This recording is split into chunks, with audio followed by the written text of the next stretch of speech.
Hey everyone, how you doing? Um, I have to tell you, the nubs have been driving me absolutely mental. The nubs, what are they? Some are there, some are not there. What's going on? Um, and I often tell you that, I think I've finally got a solution. And I often tell you guys, we're going to prove it. And even though I prove it totally, or at least give fairly circumstantial evidence, people still don't believe me. So I'm not going to say I'm going to prove it anymore. I'm going to say, just believe me. So just believe me, guys. That's all you need to do. Right, so we're going to prove exactly what the nubs are. I think they are petrified wood, electrically petrified, and my brother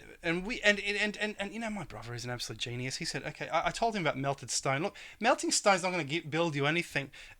People just you tend to use the wrong nomenclature. We should use the term stone welding. Melted stone is just going to give you a puddle on the damn floor. So we should use the term stone welding. Okay, so let's get to work. So this is Andrew Cross. And Andrew Cross realized that what is going on in nature is that he said electricity is at the right hand of the Creator, of the Almighty, because electricity is key to building everything. He recognized electrical forces all around him. He was an electric universe theorist. He talked about electric currents between stars, and he did this in the early 19th century. Some say he was an inspiration for Frankenstein. Unfortunately, his laboratory and all his notes have been burnt down and lost in 1894. But he built amazing machines, conducted amazing experiments, and realized that crystals can be grown electrically. He grew decent-sized quartz crystals over several years, proving that geology can happen a lot faster under the influence of electricity. So, this is petrified wood, and petrified wood can be petrified under the presence of acid. So, at the Pacific Northwest National Laboratory a decade ago, soaking a solution of wood in hydrochloric acid for 2 days and then in either a silica or titanium solution for another 2 days. After air drying, the wood is placed in argon gas-filled furnace and slowly heated to 1400 degrees Celsius over a period of 2 hours. It is left to cool at room temperature in the argon gas. What results is a block of ceramic, silicon carbide, or titanium carbide.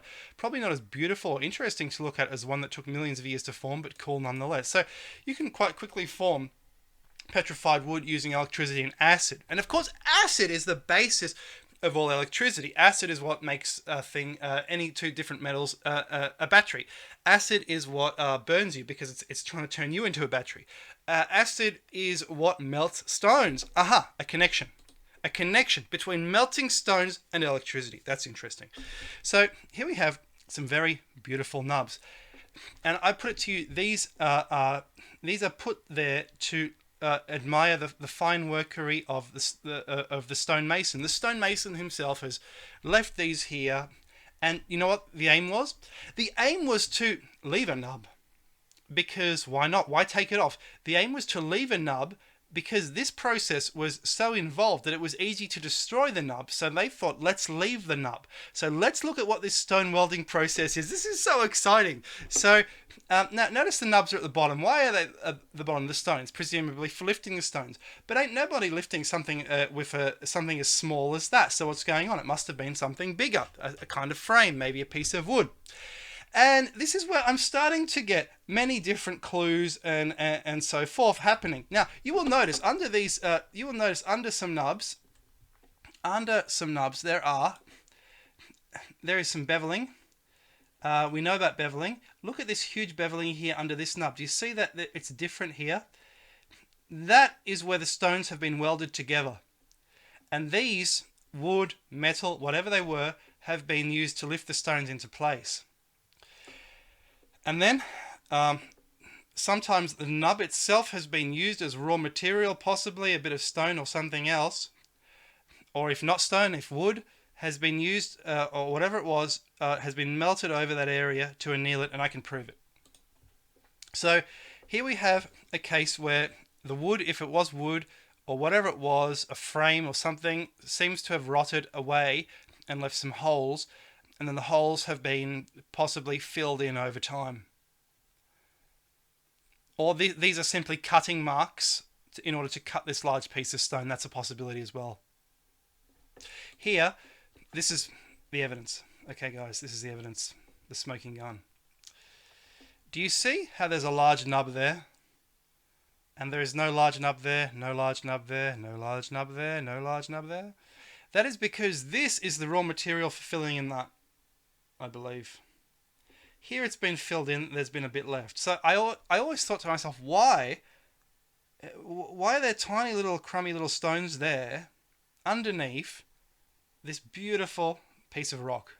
It's because this has not been melted over it yet. This was unfinished, and I believe it was probably pillaged, because we can see there were other stones on top, welded into position, but removed. And then it was changed over time, and it was restarted, changed, it was restarted, abandoned, restarted, abandoned.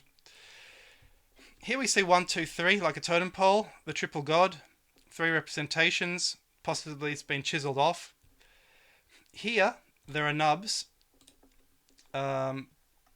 This was probably a wooden frame in between the stones to hold up the mixture, hold the mixture in place, and this was smoothed over with stone melting technology.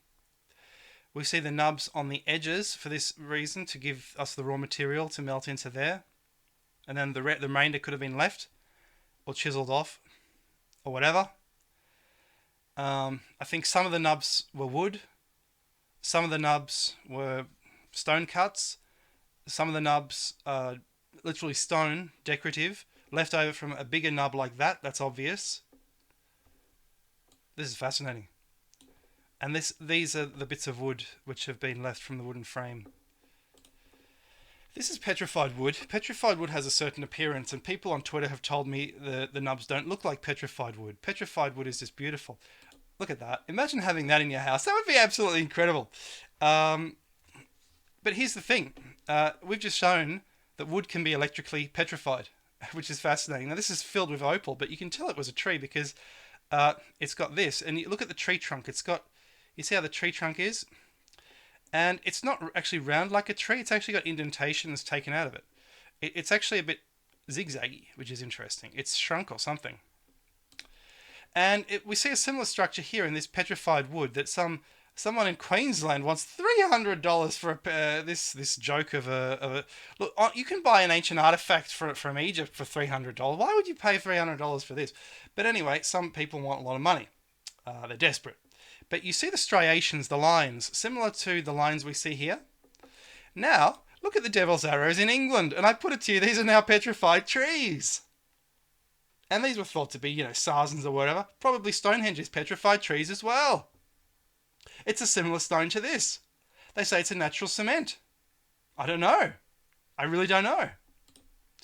And now here we have someone, and we see again the inverse nubs. Now this is probably not from stone cutting, but I reckon wood that has rotted away, or huge beams, even sawmilled wood if they had sawmills, that has rotted away, and it has then been infilled with stone which has electrically formed, possibly under the influence of lightning strikes. This is on top of a mountain, but who knows? Who knows? And just fascinating. We can see there were 3 large nubs. Now, there are lots of explanations going on here, and I want to show you that it's not just that there was I can prove there was iconoclasm. It's not just that these were chiseled off for no reason. It's not just that these might have been used for these. I reckon there are 3 because of the triple god, but there was iconoclasm here. And we can prove that. I reckon this was abandoned, but there was iconoclasm because of this. Look, here on top there would have been a Buddha-like statue. That has been smashed away. Here, the only other thing that's smashed is what's been on the nubs. So what has been on the nubs? Possibly there would have been an effigy sitting on them, or they were larger and there was something attached to them, and it's been smashed off. But here would have been a god, and this would have given it a much more Asian, I think, it would have given it a much more Asian appearance. So to summarize the theory, guys, this should have been used to melt over there. We know acids were used, that's proven. It's proven in the ancient literature. We've seen it's proven by what's happened in ancient Israel. It's proven by what's happened in, they had the same technology, acids. We've shown that in a video about ancient melting. This is stone welding technology, guys. This is just unbelievable. This has been melted. This hasn't been melted over this. That is a clue. That's a smoking gun right there. I mean, how else are you going to explain this big fat nub right there, unworked? It's ready to be melted over that. That is a clue, guys. I'm really happy about that. And but you know, lots of different explanations for nubs. It's not a simple task. It's been driving me absolutely crazy. But I reckon this is a solution to it. I reckon the nubs could have been petrified under the influence of electricity. Look, let me tell you how. Someone told me that in Australia it has been found, I think in clay soil, that they put fence posts in the ground, and after only a few years, the fence post has been petrified. Why? Because there's a wire on the fence post, and which is conducting the whole wire. It's collecting atmospheric electricity along the whole massive fence. And in addition, the post is in the ground. It's in a conductive clay soil, and electricity is happening. Clay is acid. Electricity is happening. That is being petrified and turned to stone. I reckon many nubs will have be found to be petrified wood, and that geology happens a lot faster than we think it does under the influence of electricity, because geologists don't talk about electricity. There we go. What do you think about the theory?